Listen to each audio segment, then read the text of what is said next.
Assalamualaikum warahmatullahi wabarakatuh.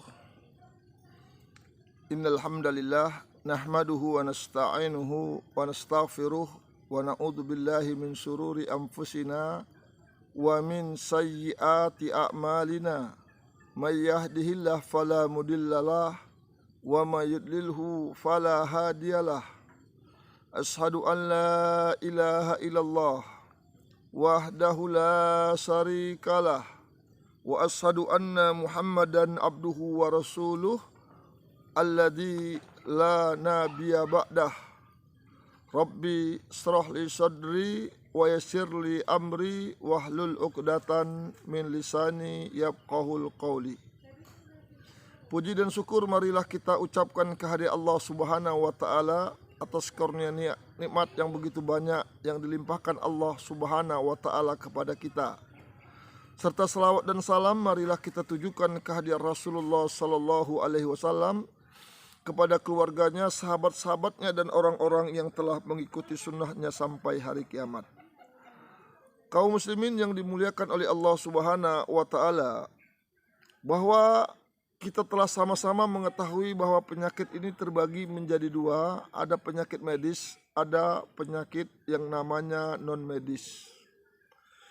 Bahwa jika penyakitnya medis, itu medis para dokter dapat terapinya, memeriksanya dan memberi obat untuk membantu kesembuhannya. Akan tapi kalau penyakitnya non-medis, nggak dijumpai oleh medis para dokter, padahal tubuhnya merasa sakit, maka tidak ada jalan lain kesembuhannya kecuali dengan ruqyah syar'iyyah, ruqyah yang benar, karena Allah Subhanahu wa taala telah mengatakan wa nunazzilu minal Qur'an ma huwa syifaa'u wa rahmatul lil mu'minin. Tidak kami turunkan Al-Qur'an itu kecuali menjadi obat dan rahmat bagi orang-orang yang beriman. Jemaah kaum muslimin yang dimuliakan oleh Allah Subhanahu wa taala, diriwayatkan dari Kharijah bin Sahal dari pamannya bahwa ia telah datang kepada Rasulullah sallallahu alaihi wasallam lalu masuk Islam. Kemudian kembali dari tempat beliau, di tengah perjalanan ia melewati suatu kaum yang di antara mereka terdapat seorang yang gila dan sedang dipasung. Dipasung itu kakinya diikat dengan besi, dijepit dengan besi supaya dia tidak bisa lari ke sana kemari. Kemudian keluarganya berkata, telah sampai berita kepada kami bahwa kawanmu itu Rasulullah telah datang dengan membawa kebaikan. Apakah kalian memiliki sesuatu yang dapat dipergunakan untuk menyembuhkannya ini, saudara kami yang gila ini? Kemudian saya meruqyahnya dengan membaca surah Al-Fatihah. Lalu dengan izin Allah, orang tersebut sembuh dari penyakit gilanya, sehingga mereka pun memberikan 100 ekor kambing kepada saya. 100 ekor kambing, jemaah. Kaum muslimin yang dimuliakan oleh Allah Subhanahu wa taala. Kadang gangguan jin ini selain dapat merusak sifat seseorang berubah, yang rajin jadi malas, yang pendiam jadi pemarah, dan sifat-sifat buruk lainnya, sifat-sifat baiknya berubah menjadi sifat buruk. Yang kedua, bisa merubah saraf, mengganggu kerja saraf. Saraf yang di otak akan berubah. Artinya ada anggota tubuhnya yang sakit, secara medis tidak dijumpai penyakitnya. Ini ke saraf, sebagaimana tadi yang diceritakan di sini tadi kisahnya orang gila. Jadi kalau gilanya itu gilanya jin non medis, tidak ada jalan lain kesembuhannya kecuali dengan ruqyah. Dibacakan Fatihah atau ayat-ayat yang lain berulang kali. Kadang-kadang nggak cukup sekali di ruqyah sembuh, sekali di ruqyah langsung simsalabin. Kalau masih baru iya, kadang-kadang pengaruhnya itu kuat, perlu berkali-kali di ruqyah. Insya Allah akan memberikan kesembuhannya dengan kesabaran.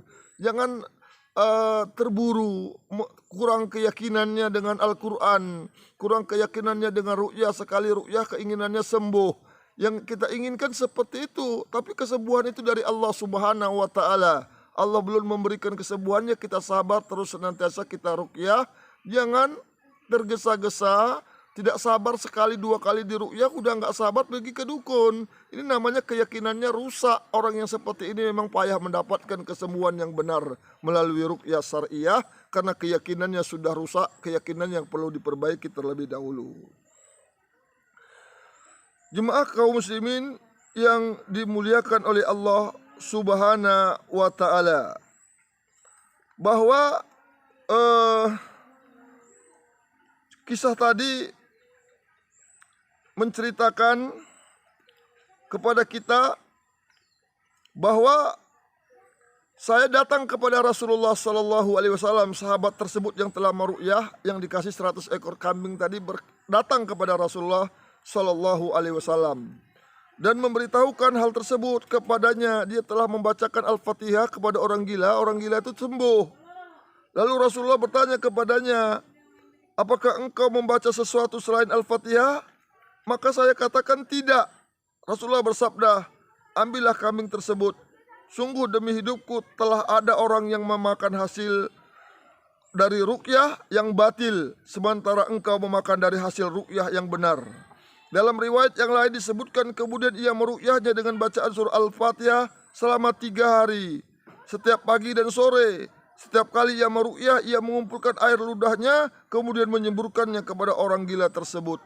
Jadi perlu kadang-kadang berkali-kali kita ruqyah. Perlu keyakinan yang benar, membaguskan keyakinan orang yang diruqyah itu untuk mohon kesembuhan kepada Allah Subhanahu wa ta'ala. Karena hakikat kesembuhan itu adalah dari Allah Subhanahu wa ta'ala, bukan dari peruqyah. Peruqyah ini hanya wasilah, perantara, cara yang telah diridhoi, yang telah dibolehkan oleh Allah Subhanahu wa ta'ala. Jemaah kaum muslimin yang dimuliakan oleh Allah Subhanahu wa ta'ala, gejala sihir gila ini, orang yang kena santet, kena sihir, kena gangguan jin jadi gila, yang pertama adalah linglung, gelisah, bingung, dan sangat pelupa, mudah lupa. Yang kedua, bicaranya kacau, ngerancau. Yang ketiga, matanya terbelalak dan melotot tiba-tiba, tidak bisa tenang di suatu tempat, tidak pernah betah pada pekerjaan tertentu, tidak peduli dengan penampilannya, dalam keadaan-keadaan berat, pergi berjalan tidak tahu kemana arahnya, dan terkadang tidur di tempat-tempat terpencil lagi sunyi. Jemaah kaum muslimin yang dimuliakan oleh Allah Subhanahu wa ta'ala, sihir gila ini terjadi, jin yang ditugaskan oleh tukang sihir atau jin yang masuk ke dalam tubuhnya ini, ke jasad orang yang tersebut, kemudian bersarang di otaknya sebagaimana tugas yang diperintahkan oleh tukang sihir kepadanya. Kemudian jin tersebut menekan sel-sel otak yang berkaitan dengan daya pikir, daya ingat, atau dengan melakukan tindakan-tindakan tertentu terhadapnya dengan cara hanya yang diketahui oleh Allah Subhanahu wa ta'ala. Saat itulah muncul gejala-gejala kegilaan pada diri orang tersebut. Maka pengobatannya adalah bacakan ruqyah kepadanya dengan ayat-ayat Al-Quran. Boleh Al-Fatihah, boleh ayat-ayat yang lain yang biasa digunakan oleh peruqyah. Apabila si penderita kesurupan, maka dihadapi sebagaimana mestinya. Gak usah banyak pertanyaan, gak usah banyak ditanya-tanya, dibacakan Al-Quran.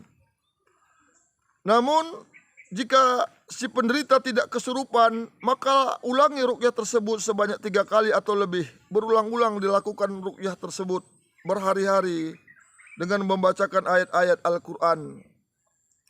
Selama masa pengobatan, si penderita tidak boleh mengkonsumsi pil-pil penenang karena akan menghambat jalannya pengobatan. Hindari pil-pil penenang. Pil-pil penenang dihindari. Diperbolehkan bagi si penderita selama masa pengobatan untuk menggunakan sengatan arus listrik karena itu akan menyakiti jin, membekam, dan pengobatan-pengobatan lainnya. Oleh sebab itu, minta kepada Allah Subhanahu wa ta'ala dengan sabar. Lakukan ruqyah dengan benar.